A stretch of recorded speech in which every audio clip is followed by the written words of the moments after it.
Hi, this is Starkie Sowers. Welcome again to another Plus Program training series. This is part 2 of what we call the neuroendocrine system. We kind of went through part 1. We talked in pretty good detail about the nervous system. And this one, part 2, is going to be a little bit more focused, so to speak, on what we call the endocrine system. So real quick, let's kind of review what the neuroendocrine system does, the neurological system in combination, so to speak, with the endocrine system. Number one, we look at cell communication. As far as like communicating different areas of the bodies. We talked about in the endocrine system, the body's more regulated under hormonal regulation as opposed to neurological regulation. But the neurological regulation we talked about like mind to muscle. So we're going to look a little bit of detail about the regulation in the hormonal system on this one, as well as integration. We talked about the immune system being integrated. Well, the hormone system is highly integrated. You're always dealing with integration between all sorts of different glands and organs production of hormones. So the thyroid and the adrenal are always in regulation with the pituitary. We'll have a little bit of look at that as well too. And finally, the situation, what we call regulation. So those are the 3 things that the neuroendocrine system does, is it works on communication, it works on integration, and it works on regulation. One thing to remember too, when we think of the nervous system is what we call the immediate response. It's the fight or the flight, so to speak. And when we need immediate response, the nervous system will activate. A lot of those neurotransmitters that we talked about in the first portion as well too, they might last for anywhere from like a few minutes to maybe up to a couple hours, so to speak, and they might last half the day.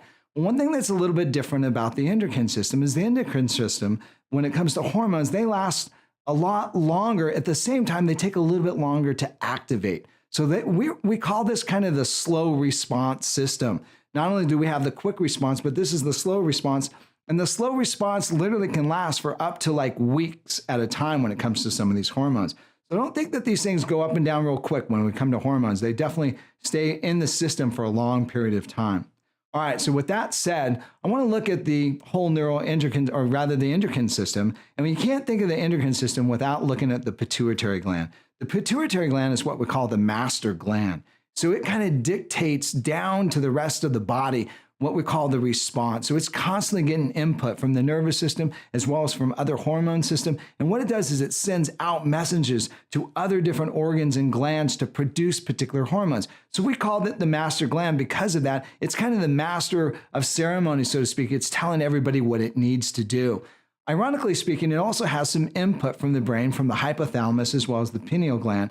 And those are the kind of the regulating factors that kind of stimulate back and forth some releasing action from the pituitary to send out its messengers to other glands and for the production of hormones. So definitely when we look at that, we always think of the pituitary and the hypothalamus, so to speak, as being the master gland.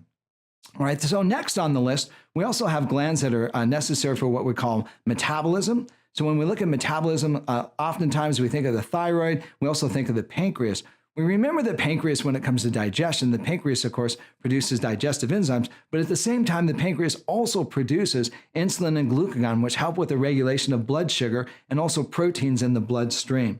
And also thyroid activates the gland. So when it comes to the thyroid gland, one of the things it does is it activates the cells or activates metabolism inside the cells. So not only is there metabolism in breaking down foods, but the cells themselves, once they receive those foods, activate as well. And so the thyroid kind of stimulates that activity, warms the body, really creates the body to be in balance with the amount of food coming in and going out as well too. So a lot of times people will look at the thyroid when it comes to weight gain, and that's one of the definite areas that a lot of people that come in the store will have a tendency to focus on. All right, next on the list, what I call the stress glands, and that has to do with the adrenal. And don't get me wrong, the adrenal does play with the thyroid and also does play with the pituitary, back and forth to kind of help to regulate stress response.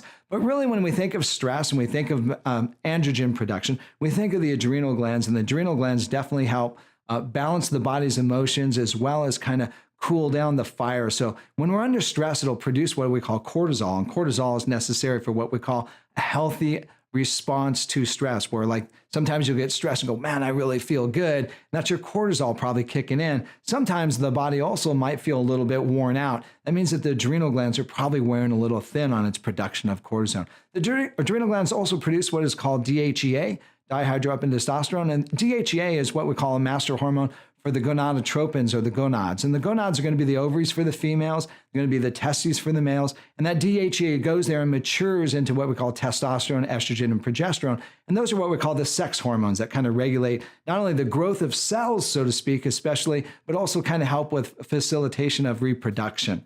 So that kind of gives you like maybe a little bit of a background on them. So when I think of hormones and I think of the neurological system, I always have to finish with this.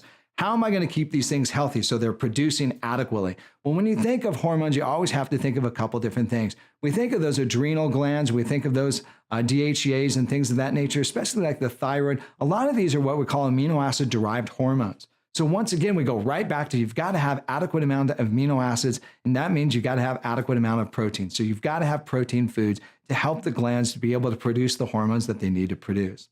Finally, you also need some fats. Fats become absolutely essential when it comes to nutrients to feed and help with the production of hormones. So amino acids and fats, for the most part, really make up the hormone material or the starting grounds or the bricks and mortar, so to speak, for feeding those hormones. But one of the things that happens is we need some activators. So when we look at the activators, the other thing we have to look at is what we call trace minerals, especially things like iodine, copper, and zinc. Those substances really activate the enzyme system so the body can produce it. So where do we get trace minerals? Well, trace minerals are only going to come from a couple different things. Whole foods. So if you're not eating a whole foods diet, you're literally changing, so to speak, the body's ability to make proper amounts of hormones. So that means unrefined grains as well as fruits and vegetables to make this happen. And finally, when you look at it, B vitamins come back into play. You've got to have B vitamins for the manufacturing of these hormones as well.